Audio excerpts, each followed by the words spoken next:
Bonjour à tous, je m'appelle Julie Bergeron, je suis l'une des psychologues scolaires du CSAP. Aujourd'hui, lors de cette brève capsule, nous allons aborder le sujet du sentiment de connexion. Comme mentionné précédemment lors des capsules, trois éléments tendent à disparaître lors de crises. Le sentiment de sécurité, le sentiment de connexion et le sentiment d'espoir. Mais avant d'aller plus loin, donnons-nous une définition de qu'est-ce que c'est le sentiment de connexion.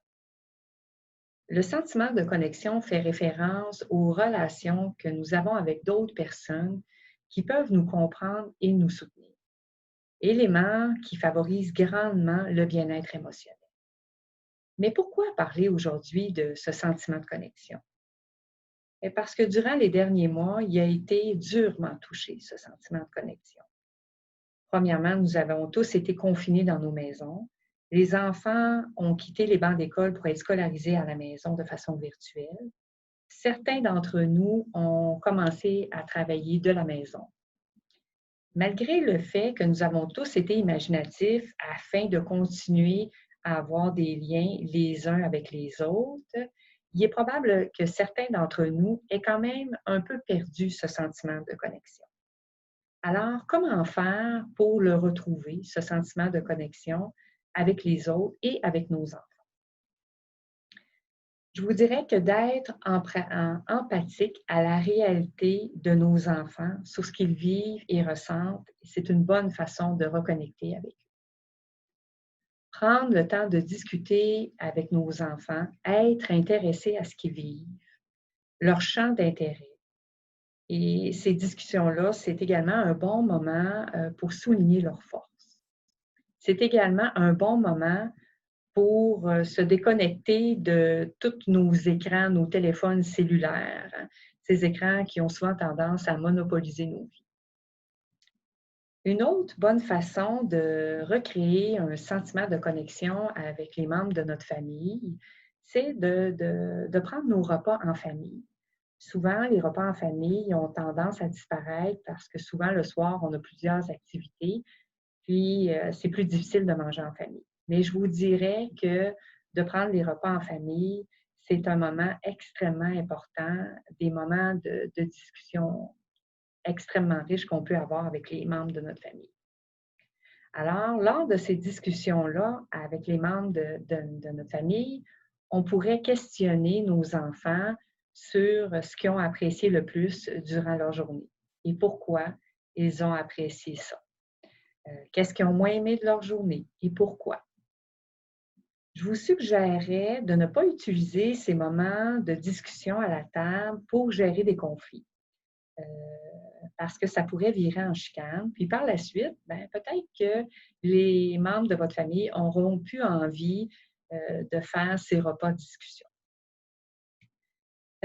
Et je voudrais vous dire aussi, si vous avez des adolescents, puis qu'auparavant, vous mangiez peut-être pas vos repas en famille ou que vous n'aviez pas de grandes discussions autour de la table, soyez pas surpris qu'ils n'embarquent pas nécessairement dès le départ à ces discussions.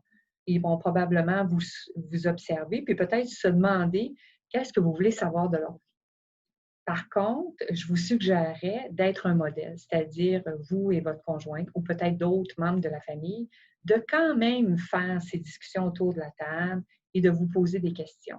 Puis par la suite, vous allez voir que les membres qui sont un peu plus réfractaires vont embarquer tout naturellement. Vous pouvez parler aussi à vos enfants de l'importance de se connecter aux autres, du sentiment de sécurité qui ça crée à l'intérieur de nous. Parce que quand on a l'impression qu'on n'est pas tout seul à vivre ce que l'on vit, bien, ça nous sécurise énormément. Ça nous sécurise énormément parce que bien, si nous, on a de la difficulté à s'adapter à certaines situations, bien, il est possible que d'autres personnes réussissent mieux. Alors, ils peuvent devenir des modèles, puis on peut se servir d'eux pour par la suite mieux s'adapter à notre réalité. Je vous dirais que le sentiment de connexion, c'est également un bon antidote pour le sentiment de solitude. On peut créer aussi des moments où on va demander la collaboration, la coopération de nos enfants. Je vous donne l'exemple. vous êtes en train de cuisiner ou de bricoler, vous pouvez inviter votre enfant à venir vous aider, à vous supporter dans vos tâches. Encore un peu comme les repas de discussion, si vous n'avez jamais fait ça auparavant, surprenez-vous pas que votre enfant soit plus réfractaire ou n'ait pas envie de participer. Mais ce que je vous dirais de faire, c'est d'un peu, si vous êtes en train de cuisiner un gâteau, de nommer à voix haute ce que vous êtes en train de faire. Et votre enfant, qui n'est pas tellement loin, va entendre ce que vous faites, puis ça va peut-être lui donner le goût de venir participer, de collaborer avec vous. Alors, j'espère que cette capsule vous aura donné des idées ou des pistes de réflexion sur comment vous reconnecter avec les autres ou avec vos enfants et que ça va vous avoir aussi donné une idée de l'importance de ce sentiment de connexion. Je vous remercie.